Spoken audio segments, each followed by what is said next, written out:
Hey, happy Sunday, essentially connected parenting friends.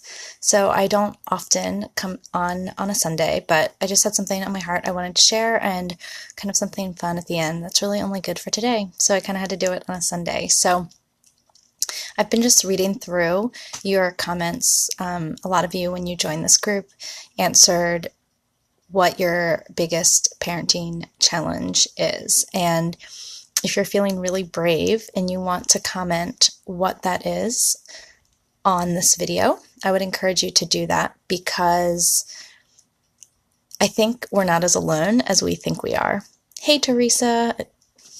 And by sharing your challenge, you may find some other people who are, struggling with the same thing and may even have something to share. So part of the purpose of this group is to create community because community has been so essential in helping me keep my sanity and just part of my healing journey. So a lot of you are dealing with several challenging behaviors. If you just want to put a number in the comments box, you can do that if you think you can keep track. And you're also telling me that not only are you dealing with several challenging behaviors, but that you're dealing with them repeatedly over and over again, day in and day out. And that a lot of us have been pulled into nagging and yelling and really being the parent that we never thought we wanted to be or never thought we could be. A lot of you tell me that you're dealing with your own sense of self-control. And I know that I often think, if I can't manage my own emotions, how in the world am I supposed to manage the emotions of my kids? So if you resonate with that, you can help me not feel so alone by just putting a thumbs up in the comments.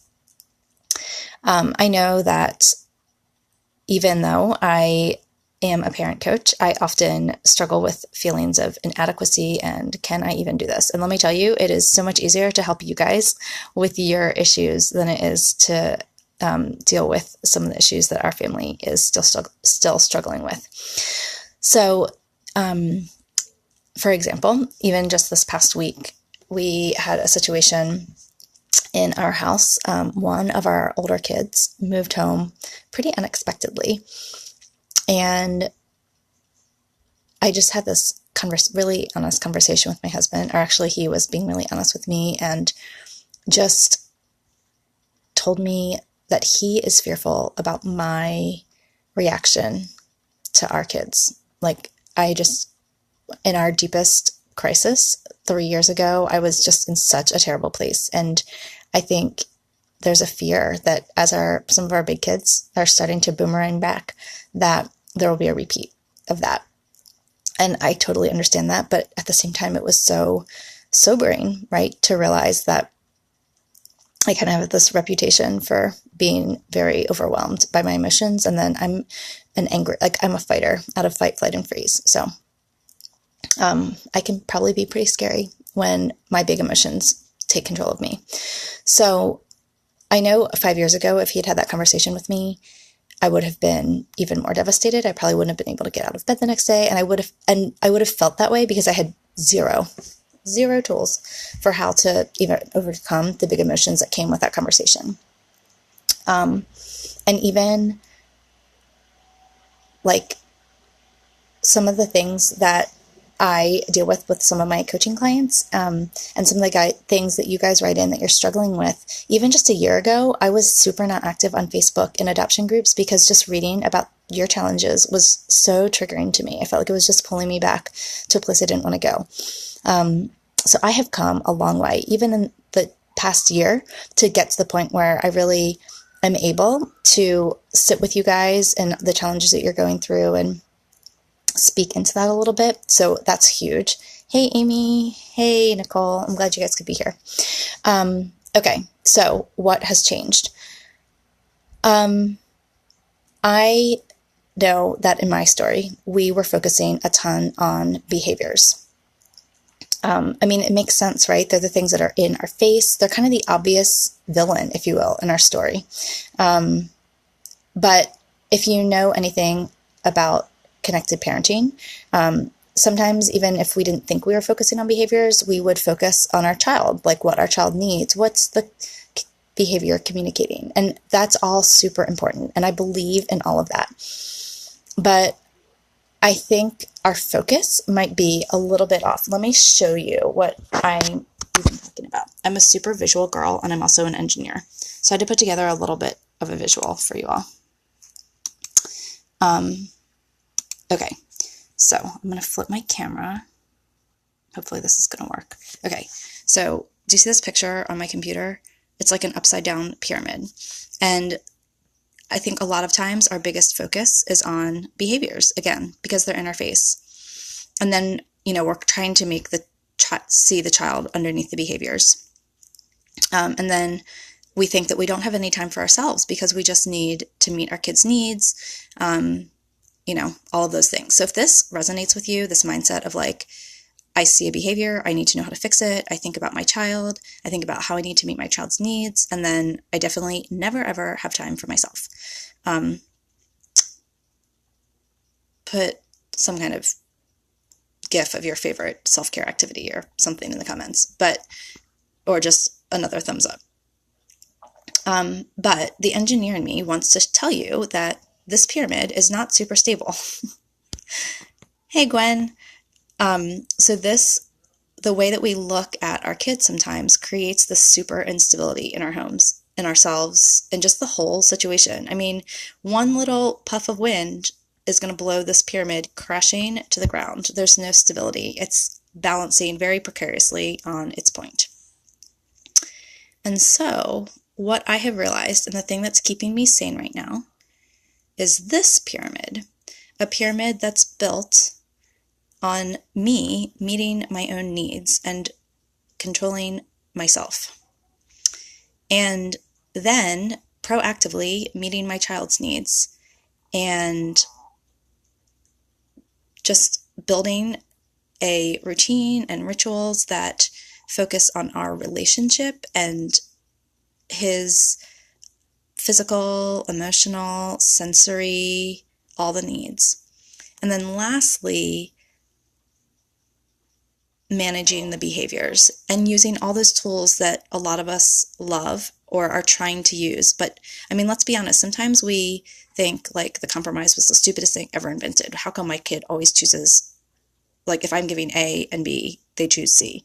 I just hear that a lot of the connected parenting tools aren't working for you guys. And I think that this is partially why. I think we're just focusing too much on we claim that we're not about behavior modification, but really when we're trying to do some of those things, that's what we're going after. Hey, Margaret. So anyway, this is my new pyramid. Here's what I love about this pyramid is that it gives us the power to build our stability in our family. In this other pyramid, the biggest part was the behaviors. And let's be honest, friends, we don't have control over our kids' behaviors. We can influence their behaviors and we can do things to set them up for success, but at the end of the day, we just can't control it. So this is where we have control.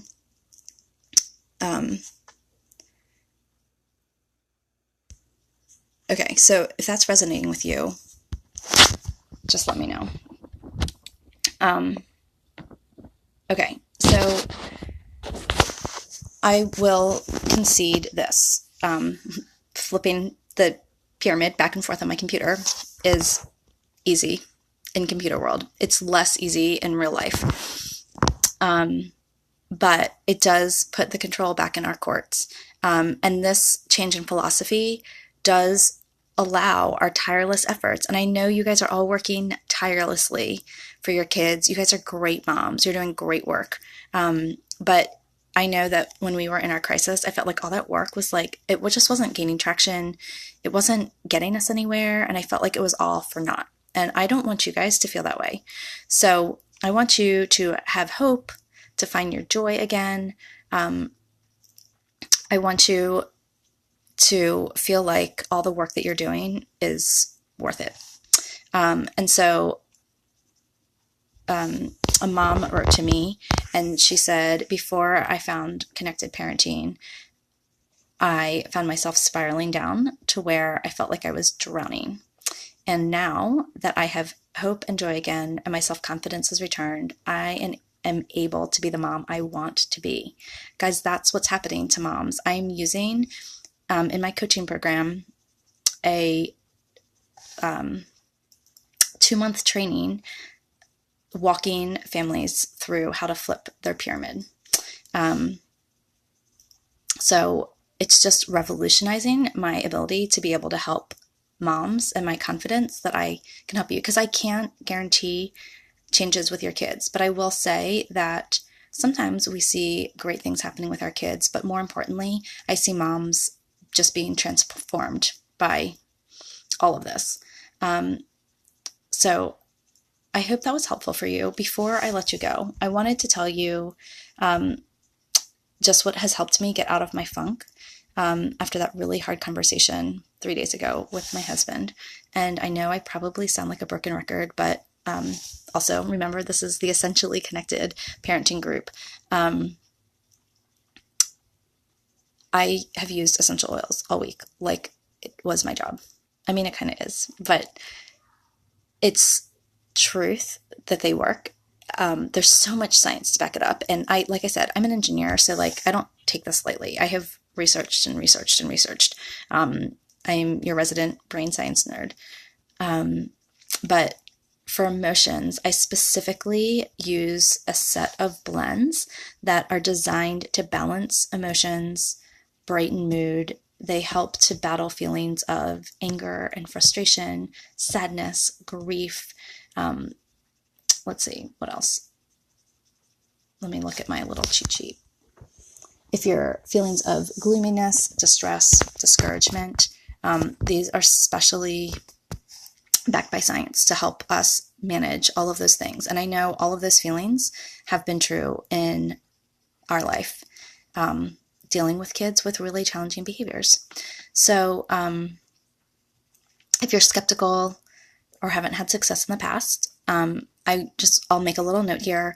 Just make sure that you're using oils that are blended with that scientific and medical backing to be therapeutic for your body, and just to activate those correct pathways through your olfactory sensors to actually affect your mood. You also want to make sure you're using oils that have been tested multiple times for pureness. Our kids and us, because of all the different stressors in our life, we are multiple times more sensitive to impurities in our food, cleaning products, anything that we're taking in our environment and into our bodies. Our cortisol levels and just increased stress make us more susceptible to all of those things. So you want to just make sure that everything you're using in life, as much as possible, and I know it's like one more thing, right? Clean food, clean, natural, whatever, but it does make a huge difference. 80% of the oils on the market have impurities in them. So if you're not super confident in the oils that you're using, or you haven't had a lot of success, they may be actually doing more harm than good just because of those impurities. And like I said, our body's super reactive to those. But I will tell you, if you get a pure bottle, it's like magic. It really is. Like I said, we had an unexpected boomerang kiddo this week. And even just a year ago, I had trouble talking about her. Thoughts would trigger me, let alone being in her presence. So this is a really big deal for me. And I am doing really well, all considering. If I do say so myself, I'm going to just pat myself in the back a little bit. I have been able to let go of a lot of things. And there's a lot to let go of. I don't, just for her privacy, I'm not going to share a lot of the things that she's going through or the things that I'm having to let go. But just let me tell you, just imagine what would happen if one of your teenagers as an adult moved back home and you had to let go of all the things that were going on under your roof. That's kind of like what's going on here. So very, very last thing. It is Sunday, September 30th. So for today only, until midnight my time, Eastern Standard Time, my favorite kit of mood management oils and a diffuser. And a diffuser is a great way to manage moods, and it's also a great way to kind of sneakily manage moods with your kids, because you don't have to actively have them participate. You can kind of just diffuse around them. is on sale for $156. I'm going to cover the tax and the shipping, and I will also send you my favorite reference book called Emotions and Essential Oils for free. And so basically you'll get $195 worth of oils and diffuser for $156 plus a $25 book for free, and you won't have to pay tax or shipping. And that's like less than a therapy session, at least for the therapist we go to, and has been so effective. It has gotten me out of multiple therapy sessions and gotten me a lot further than one therapy session could, talk therapy session could. So I don't bring you guys stuff unless I really, really believe in it. And so I really, really believe in this. And I really want you guys to have the best tools for your family. So that's why I'm telling you about them. If you have any questions, feel free to pop them into the comments. I will be around answering them today. And if you are interested in grabbing that kit of oils, just shoot me a Facebook message. I answer them like text pretty much. So it's the best way to get a hold of me, or you can comment on this video with the best way to get a hold of you, and I will get back to you. Hey, Kelly. So thanks for all of you guys who joined me live today. I hope that if you're on the East Coast like I am, you're enjoying the sun. We haven't seen the sun in weeks. So I know that's a huge mood booster for me. So enjoy your family today. Find a little bit of time to start flipping your pyramid with maybe just 30 seconds of breathing or self-care. And I'll see you guys next time I pop on.